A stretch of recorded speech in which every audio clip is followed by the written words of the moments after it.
आपका स्वागत है शैडो राकेश एक्सप्लेनर चैनल पर। तो चलिए वीडियो शुरू करते हैं। 10 साल पहले इस दुनिया में गेट्स खुल गए जिससे मॉन्स्टर का आगमन हुआ और इसे रोकने के लिए अवेकेंड लोग प्रकट होने लगे। ये अवेकेंड लोग हंटर्स बने जो राक्षसों का शिकार करते थे। उसके बाद एक लड़के को देखते हैं जो बहुत ज़्यादा कमज़ोर था और कुछ लड़के उसे परेशान कर रहे थे। एक लड़का उसे मुक्का मारकर नीचे ज़मीन पर गिरा देता है और उसके शरीर पर बहुत सारे खरोंच थे जिससे लगातार खून बह रहा था। इस लड़के का नाम कांग जिह्योंग है। उसके बाद 3 लड़कों को देखते हैं जो कांग को मार रहे थे और ये जो जगह है ये एक अवेकेंड स्कूल है और कांग की स्किल है कंकाल बनाना। उसके बाद यह लड़का कहने लगता है, हालांकि मैं अपनी त्वचा को एक बाहरी कंकाल से ढक सकता हूँ लेकिन इससे बहुत दर्द होता है। स्थिति को और बदतर बनाने के लिए यह घटिया क्षमता कुछ समय के बाद ख़त्म हो जाती है। मेरा बाहरी कंकाल गायब हो जाएगा और मुझे सिर्फ घिनौने घाव छोड़कर चला जाएगा। बदमाश मुझे मारते हैं और मेरे भद्दे रूप पर हंसते हैं। शिक्षक, पुलिस, वे कुछ नहीं कर सकते क्योंकि यह एस रैंक अवेकेंड है, इसलिए इसे सरकार से विशेष ट्रीटमेंट दिया जाता है। और कांग ये सब कुछ सह रहा है अपनी माँ के लिए। इसके बाद एक औरत को देखते हैं जो कांग की माँ है। कांग की माँ उसे देखकर कहती है, कांग यहाँ आओ और खाना खा लो। जब कांग 5 साल का था तब उसके पिता का देहांत हो गया था। कांग की माँ कांग से पूछती है, स्कूल कैसा चल रहा है? कांग खाना खाते हुए कहता है, अच्छा चल रहा है।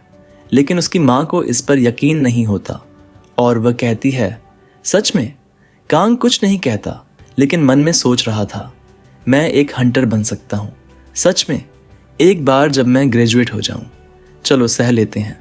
अपनी क्षमता से मैं कम से कम सी रैंक का हंटर तो बन ही जाऊँगा। मेरी आमदनी कम होगी लेकिन हम कहीं बेहतर जगह पर रह पाएंगे और मेरी माँ भी खुश रहेगी। और मेरी माँ का जन्मदिन 15 तारीख को है, लेकिन एक दिन कुछ कमीने लोगों ने मेरी माँ को मारते मारते कोमा में भेज दिया। लेकिन सरकार का कहना है कि यह एक एक्सीडेंट था। एक दिन ये लोग मेरी माँ के रेस्टोरेंट में आए थे। उनमें से एक लड़का कहता है, तुम सच में बहुत ज़्यादा हॉट लग रही हो। तुम्हें मेरे बारे में क्या सोचते हो? मैं अवेकेंड हूँ, मैं हीरे बना सकता हूँ। लेकिन मेरी माँ ने उससे कहा, पागल कमीने, माफ़ करना मुझे। उसके बाद वह वहाँ से जाने लगा, लेकिन वह लड़का जानबूझकर फ़ोन गिरा देता है और मेरी माँ यह देखकर कहने लगती हैं, आपकी स्क्रीन टूट गई है, मैं इसके लिए आपको पेमेंट कर दूंगी। लेकिन इस कमीने अवेकेंड लड़के ने मेरी माँ की ऐसी हालत कर दी। ये सोचते हुए कंग की हालत बहुत ख़राब हो जाती है और वह रोने लगती है। लाई गई जन्मदिन की पार्टी का केक यूं ही ज़मीन पर पड़ा रह जाता है।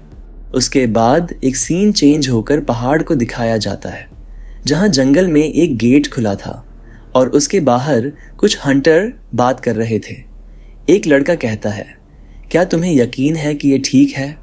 हमने उस औरत की इतनी पिटाई कर दी, क्या होगा अगर वो मर ही जाए? तभी एक और लड़का गेट से बाहर आते हुए कहता है, किसे फ़र्क पड़ता है? हम इतने यंग हैं कि कानून से संरक्षित हैं और हम अवेकेंड हैं। और ये लड़का कुछ कहने ही वाला था, लेकिन सफ़ेद बालों वाला लड़का गुस्से में कहता है, क्या तुम्हें लगता है कि ये पहली बार था जब मैंने किसी को पीटा? कांग गुस्से में जंगल में आ जाता है जहाँ पर 3 लड़के थे। वह चिल्लाते हुए कहता है, तुमने ये क्यों किया? ये सुनकर सफ़ेद बालों वाला लड़का हंसते हुए कहता है, ओ अच्छा, ये तुम्हारी माँ थी। सच में? वह कितनी जवान लग रही थी, मैंने तो उससे लगभग फ्लर्ट कर ही लिया था। ओ माय गॉड, ये कहकर वह हंसने लगता है और कांग पर एक ब्लेड से हमला करता है।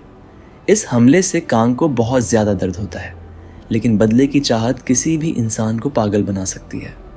कांग उस ब्लेड को अपने शरीर से निकाल लेता है और कंग के शरीर में बस खरोंच था जिससे लगातार खून बह रहा था और कंग गुस्से में रोते हुए कहता है, तुम साले कमीने। फिर से वाइट बाल वाला लड़का ब्लेड से कंग के शरीर से आर पार हो जाता है और यह चीज़ देखते हुए वह कहता है, तुम अपने आप को क्या समझते हो, हारे हुए इंसान। लेकिन कंग ऐसी हालत में उन लोगों पर हमला करने की कोशिश करता है। यह देखते हुए व्हाइट बाल वाला लड़का कहता है, वह सच में बहुत दृढ़ निश्चयी है, उसे दिखाओ। थॉर, लाल बाल वाला लड़का का नाम थॉर है और कंग थॉर के पास आने लगता है।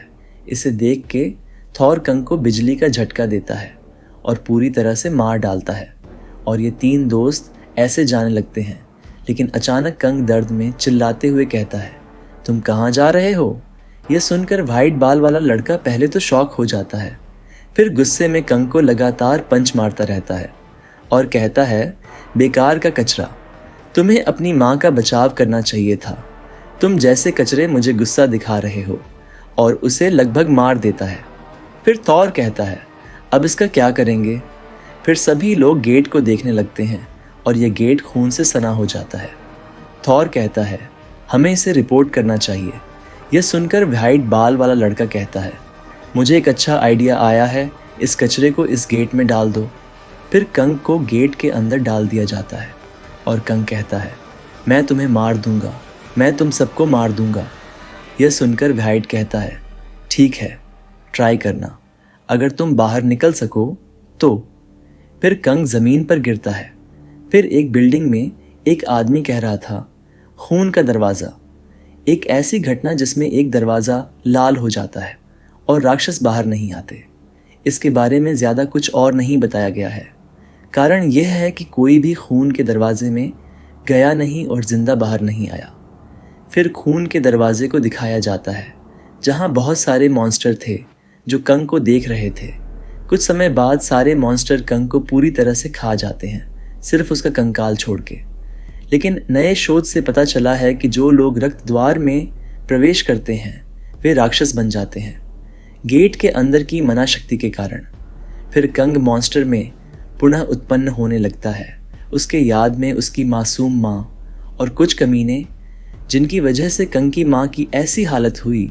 यह सब सोचते हुए कंग को बहुत गुस्सा आता है और वह मॉन्स्टर में तैयार होने लगता है और कंग व्हाइट बाल वाले लड़के को सोचते हुए ज़मीन पर एक पंच मारता है और इस पंच की इतनी पावर थी कि सारे मॉन्स्टर कंग को देखने लगते हैं और कंग सच में किसी शैतान की तरह लग रहा था। फिर सीन बदलता है। शहर में वही 3 हंटर को सवाल किया जा रहा था। एक न्यूज़ रिपोर्टर कहता है, हम आपके पास लाइव आ रहे हैं मीटिंग हंटर के साथ। हम यहाँ हैं प्रसिद्ध एस रैंक हंटर के साथ। ये तीनों अपनी दयालुता के लिए प्रसिद्ध हैं। सुना है कि आप अक्सर स्वयंसेवी काम भी करते हैं। व्हाइट कहता है, हमेशा हमें खुशी महसूस हुई है जब भी हम उन लोगों की मदद करते हैं जो ज़रूरतमंद होते हैं, और हम अभी भी ऐसा ही महसूस करते हैं। न्यूज़ रिपोर्टर कहता है, ये तो कमाल है। अगला सवाल, मैंने सुना है कि आपने 5 साल पहले एक नागरिक को चोट पहुंचाई थी क्योंकि एक गलती के कारण आप गुस्सा हो गए थे। यह सुनकर व्हाइट बाल वाला लड़का थोड़ा रोते हुए कहता है, वह मेरी करीबी दोस्त की माँ थी। ये तब की बात है जब मैं स्टूडेंट था। तब मैं अपनी पावर को अच्छे से नियंत्रित नहीं कर पा रहा था। मैंने उससे माफ़ी मांगी, लेकिन तब से मैं उससे संपर्क नहीं कर पाया। मैं फिर से उससे माफ़ी मांगना चाहता हूँ। मैं सच में माफ़ी चाहता हूँ।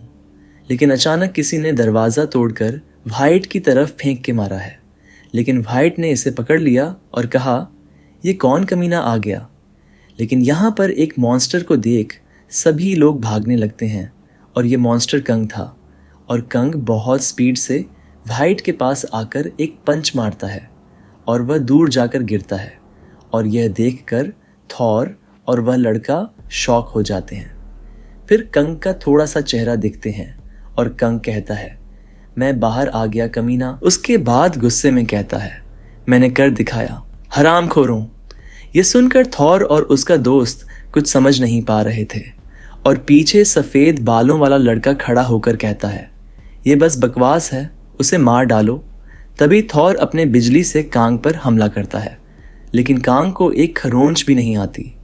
फिर कांग एक पंच मारता है थॉर को और इस हमले से थॉर का सिर अलग हो जाता है और थॉर मर जाता है। उसके बाद एक और लड़का आता है जिसके मुंह में कुछ गुब्बारे जैसा था। तो गुब्बारा भाई अपनी शक्ति से एक बड़ा पत्थर बनाकर कांग की तरफ फेंक देता है, लेकिन कांग एक ही पंच में उस पत्थर को तोड़ देता है और तेजी से गुब्बारा भाई के मुंह पर हमला कर देता है। भाई का मुंह तोड़ देता है, जिससे गुब्बारा भाई जमीन पर गिर जाता है। फिर कांग एक और पंच मारने के लिए जाता है। तभी पीछे से एक सफ़ेद बालों वाला लड़का तेज़ी से उसे पंच मारता है और अपनी शक्ति का उपयोग करके उसे बहुत सारी खंजरों से मारने लगता है। लेकिन कांग फिर से उठने लगता है। ये देखकर सफ़ेद बालों वाला लड़का कांग के मुंह पर फिर से एक पंच मारता है। गुस्से में कांग सफ़ेद बालों वाले का गला दबाने लगता है, जिससे सफ़ेद बालों वाले को बहुत दर्द होता है। सफ़ेद बालों वाला ज़मीन पर हाथ रखकर अपनी शक्ति से एक खंजर जैसी चीज़ कांग के सीने के आर पार कर देता है। इसके बाद सफ़ेद बालों वाला अपना हाथ पकड़कर आहें भरने लगता है, लेकिन अचानक एक खंजर उसके सीने में आकर लग जाता है और वह दर्द से नीचे गिर जाता है। पीछे से कांग आ रहा होता है, जैसे कोई राक्षस अपने शिकार के पास आ रहा हो, और कांग सफ़ेद बालों वाले को खंजर से मार देता है। इसे देखकर मुझे एक बात याद आ जाती है, सेम सेम बट डिफरेंट। बाकी तो आप समझ ही जाओगे। सफ़ेद बालों वाला कहता है, तुम कौन हो? इसे देखकर उसे सब कुछ याद आ जाता है। इसके बाद कांग लगातार पंच मारकर उसे मार देता है। यहाँ पर सबको अच्छा लगा होगा मेरी तरह, इसलिए मैंने एक शायरी लिखी है, जिससे मैंने सबसे ज़्यादा प्यार किया। तुमने उसे मार दिया और मैंने अपना वचन निभाकर इन कमीने को मार दिया। उसके बाद दृश्य बदलता है। जंगल में एक गेट खुला था और उसके अंदर कुछ बातें हो रही थीं। एक लड़का कह रहा था, सभी ने अच्छा काम किया, खासकर तुम हीलर। तुमने कहा था यह तुम्हारा पहली बार था गेट में इतनी गहराई तक जाना, है ना? और हीलर हंसते हुए कहती है, यह तो आप लोगों की बदौलत है, धन्यवाद गार्डियन। एक और लड़का कहता है, कोई समस्या नहीं, हम और भी ज़्यादा आभारी हैं। यह सुनकर हीलर कहती है, क्या? लड़का कहता है, किसी को नहीं पता गेट के अंदर क्या होता है। हीलर डरते हुए कहती है, रुको। फिर लड़का उसका हाथ पकड़कर कहता है, बाहर आने में 1 महीना लगता है, तब तक चलो, गर्मजोशी से समय बिताते हैं। और यह लड़की रोने लगती है। कोई अचानक से इस लड़के का सिर काट देता है।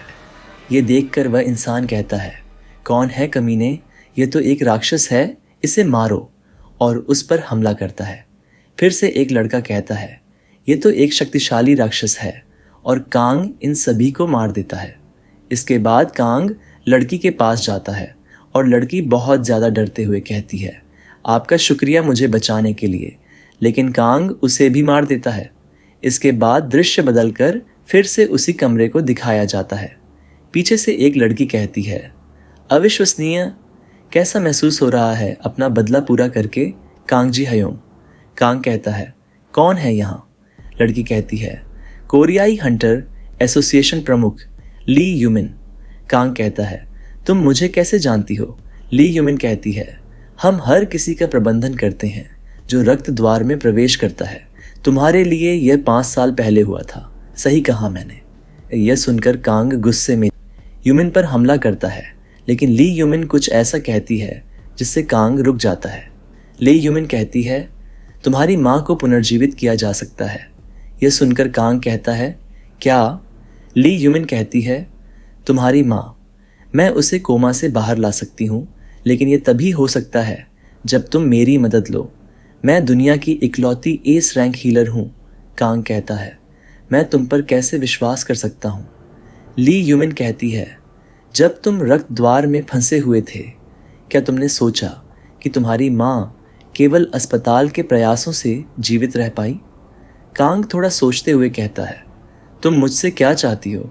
इसके बाद ली यूमिन कहती है, समस्या यह है कि शिकारी बहुत शक्तिशाली हो गए हैं। मानवता के हथियारों का शिकारी के सामने कोई अर्थ नहीं रह गया है। कुछ शिकारी परमाणु हथियारों से भी अधिक शक्तिशाली हैं। इसी कारण अधिकांश गेट्स में मौजूद राक्षसों का सफाया हो चुका है, लेकिन गेट्स अभी भी गायब नहीं हुए हैं। गेट्स आपस में जुड़े हुए हैं, इसलिए वे एक ऐसा मार्ग बन गए हैं जो सीमाओं की परवाह नहीं करता। कुछ देश इस तथ्य का उपयोग करके शिकारी के साथ युद्ध छेड़ रहे हैं। शांति टूट चुकी है। अमेरिका, चीन, रूस सभी दुश्मन बन चुके हैं। हालांकि हमारे पास पर्याप्त शिकारी नहीं है, इसलिए हम जापानी शिकारी के आक्रमण को रोकने में असमर्थ रहे हैं। जब तक आप वापस नहीं लौटते। यदि हम जापान के दबाव का शिकारी के साथ जवाब देते हैं तो इससे वैश्विक स्तर पर बहुत अधिक ध्यान आकर्षित होगा। तो मुझे आपकी मदद चाहिए, मैं तुम्हारी माँ को वापस लाऊंगा। उसके बाद दृश्य बदलता है और प्रधानमंत्री के कार्यालय को दिखाया जाता है। एक आदमी कहता है, रक्षा मंत्री, आखिर क्यों? हमारे सभी शिकारी अप्राप्य हैं। ये हैं जापान के प्रधानमंत्री और यूजाकी जूटो। गलती मेरी है, मैं उन्हें खोजने जाऊंगा। जापान का नंबर 1 शिकारी इक्कुसाई कागेरू। उसके बाद कागेरू जाने से पहले कहता है, मेरी तलवार तुरंत तैयार करो। एक लड़की कहती है, क्या आप अकेले जाएंगे? कागेरू जवाब देता है, बिल्कुल। लड़की कहती है, ये थोड़ा असभ्य लग सकता है, लेकिन जो शिकारी पहले भेजे गए थे वे सभी उत्कृष्ट थे। आप दूसरों के साथ क्यों नहीं जाते? कागेरू कहता है, मुझे कुछ ऐसा ही चाहिए। लड़की कहती है, मुझे माफ कर दो। उसके बाद दृश्य बदलकर एक गेट को दिखाता है जिसमें कागेरू प्रवेश करता है और अपने मन में सोचता है, बेकार कमीने, क्या हुआ? वे ऐसी किसी चीज से मर नहीं सकते थे। ये क्या है? क्या यहाँ के आगे क्या है? कागेरू के सामने कांगस आता है जिसने कई शिकारी को मार डाला था। इसे देखकर कागेरू गुस्से में कांग पर हमला करता है, लेकिन कांग उसका हमला रोक लेता है। यह देखकर कागेरू थोड़ा चौंक जाता है। इसके बाद वह लगातार हमले करता है। First moon, second moon. हमला करते हुए कागेरू कहता है, तुम्हारा कंकाल काफी घिसा हुआ लगता है। जैसे ही वह थर्ड मून पर हमला करता है, अचानक कांग साइड से उस पर हमला कर देता है। यह देखकर कागेरू हैरान रह जाता है, लेकिन उसी समय कागेरू की तलवार कांग की गर्दन पर लगती है। कागेरू कहता है, हालांकि मेरी तलवार हीरे को भी चीर सकती है, ये सदा इससे हार गए, क्या दुर्भाग्य है। कांग की गर्दन कट जाती है और वह मर जाता है। उसके बाद दृश्य बदलकर बहुत पीछे दिखाया जाता है। मेरे डैड, वह हमेशा काम की वजह से व्यस्त रहते थे, लेकिन वह बहुत गर्मजोशी और दोस्ताना स्वभाव के थे। मुझे उनकी यह बात बहुत पसंद थी। और एक दिन मुझे बचाने के लिए मेरे डैड का ट्रक से एक्सीडेंट हो गया और मेरे डैड गुजर गए। उसके कुछ समय बाद उनकी मौत के साथ उनका व्यापार ढह गया और हम बड़े कर्ज में डूब गए। मेरी माँ के मुलायम हाथों में कठोरता आ गई। माँ, क्या तुम ठीक हो? मेरी माँ पसीना पोंछते हुए कहती हैं, हाँ तुम्हारी माँ एकदम ठीक है, लेकिन हर रात मैं सो नहीं पाता था। मेरी माँ मेरे कारण रो रही थी। मेरे जैसा कोई जीने का हक नहीं रखता। कांग रोते हुए कहता है, माँ, लगता है मैं अवेकेंड हो गया हूँ और मैं एक शिकारी बनूंगा और आपको खुश रखूंगा। फिर कांग सोचने लगता है। उसे ली यूमिन की बात याद आती है। ली यूमिन कहती है, शांति का युग समाप्त हो गया है। अब पूरी दुनिया हमारा दुश्मन है। हमारा सबसे बड़ा दुश्मन जापान है। कृपया हमारे राक्षस बनो और उनका शिकार करो। इसके बाद कागेरू जाने लगता है और जाते हुए कहता है, मैंने बहुत ज़्यादा समय बर्बाद कर दिया। खैर, अब मुझे कोरिया जाना होगा। लेकिन अचानक कांग जिंदा होकर कागेरू के पैर पर काटने लगता है, जिससे कागेरू को बहुत दर्द होता है। गुस्से में कागेरू कहता है, पागल कमीने। इसके बाद कागेरू लगातार हमला करके कांग को मारने लगता है और इतने भयंकर अंदाज में लड़ता है कि जैसे पूरी दुनिया खत्म हो जाएगी। अंत में वह कांग को पूरी तरह कुचलकर मार डालता है। इसके बाद कागेरू वहां से जाने लगता है, लेकिन उसके पैर में बहुत दर्द हो रहा था। वह कहता है, मैं इस पर यकीन नहीं कर सकता कि उसने मेरे पैर पर काटा। मुझे इसे ठीक करना होगा। अचानक उसके पैर में एक हड्डी चुभती है और कागेरू इतना घबरा जाता है जैसे उसकी गर्लफ्रेंड ने किसी और को किस कर लिया हो। कांग अभी भी जिंदा होता है। इसे देखकर कागेरू घबराकर तलवार से फिर से उस पर हमला करता है। इसके बाद दृश्य बदलता है। बाहर का दृश्य दिखता है जहां कई शिकारी और प्रधानमंत्री खड़े होते हैं। एक लड़की कहती है, फिर भी प्रधानमंत्री, क्या हमें वाकई इतने लोगों की ज़रूरत है? रक्षा मंत्रालय के सभी एलीट हंटर्स उपस्थित हैं। प्रधानमंत्री कहते हैं, यह 3 दिन हो गए हैं जब से वह अंदर गया है। मुझे जांच करनी होगी। रक्षा मंत्री जापान के नंबर 1 शिकारी हैं। तभी अचानक किसी का कटा हुआ सिर बाहर आता है। यह सिर कागेरू का था, यानी कागेरू मर गया था। इसके बाद गेट से कोई बाहर आता है और वह कांग होता है। इसे देखकर प्रधानमंत्री चिल्लाकर कुछ कहते हैं। फिर दृश्य बदलता है और कोरियन हंटर एसोसिएशन की बिल्डिंग दिखाई देती है। एक लड़की कहती है, क्या तुम्हें सच में लगता है कि वह यह कर सकता है? ली यूमिन जवाब देती है, हमें देखना होगा। दृश्य फिर बदलता है। कांग को प्रधानमंत्री बहुत बुरी तरह मार रहे थे। प्रधानमंत्री जापान के सबसे ताकतवर शिकारी हैं। उनका नाम अरियुजाकी जुत्तो है और उनका रैंक 0 है। वह एक एसएसएस रैंक हंटर हैं। इसके बाद रयुजाकी जुत्तो के बारे में कुछ चीज़ें बताई जाती हैं।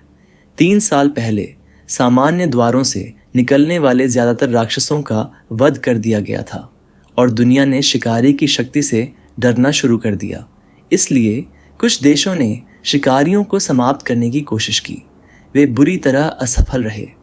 दुनिया भर के शिकारी जिन्होंने यह देखा, उन्होंने या तो अपने देश के साथ समझौता किया, सह अस्तित्व में रहे, या फिर ताकत के बल पर देश पर कब्जा कर लिया। उन्होंने अपने अपने तरीकों से प्रभुत्व हासिल किया। जो देश शिकारियों के द्वारा कब्जा कर लिया गया था वह था जापान। कारण सीधा था, प्रधानमंत्री एक एसएसएस रैंकड शिकारी थे। वह पहले से ही आक्रामक थे और जब वह जागे, शिकारी प्रणाली के प्रकट होने के बाद उन्होंने दक्षिण कोरिया पर नियंत्रण पाने की कोशिश की। हालांकि उनकी वह महत्वाकांक्षा एक राक्षस के कारण बाधित हो रही थी। इसके बाद 2 शिकारी कांग पर हमला करते हैं, लेकिन कांग दोनों को ऐसे मार देता है जैसे कोई गुब्बारा फूट गया हो। यह देखकर एक शिकारी कहता है, क्या वो कमीना, उसकी हिम्मत कैसे हुई हमारे शिकारियों के साथ ऐसा करने की? रयुजाकी गुस्से में चिल्लाते हैं, आज से मैं किसी को भी मार दूंगा जो एक कदम भी आगे बढ़ाएगा। फिर दृश्य बदलता है। ठंड का मौसम था। रयुजाकी रास्ते से गुजरते हुए एक बच्चे को देखते हैं और उसके पास जाकर पूछते हैं, बच्चे, तुम यहाँ क्या कर रहे हो इतनी ठंड में? बच्चा कहता है, आप कौन हैं? रयुजाकी कुछ देर तक कुछ नहीं कहते। फिर कहते हैं, बाहर बहुत ठंड है, तुम मेरे साथ चलो। अच्छा, तुम्हारा नाम क्या है? बच्चा कहता है, मेरा नाम कागेरू है। ये सोचते हुए रयुजाकी गुस्से में कांग पर हमला करते हैं। उनके पंच की ताकत इतनी थी कि कांग के सीने को चीर देता है और कांग की आंखें बाहर निकल जाती हैं। ये देखकर सभी लोग कहते हैं, अद्भुत, प्रधानमंत्री से यही उम्मीद थी। इसके बाद रयुजाकी वहाँ से जाने लगते हैं, लेकिन अचानक रयुजाकी को कुछ एहसास होता है। कांग का शरीर फिर से तैयार हो रहा था। तो अभी के लिए एपिसोड खत्म हो चुका है। आप लोगों ने पिछले एपिसोड टर्मिनली डार्क नाइट पर अच्छा सपोर्ट दिखाया था। आपको कौन से मनहवा का पार्ट 2 चाहिए, कमेंट करना। तो बाय बाय।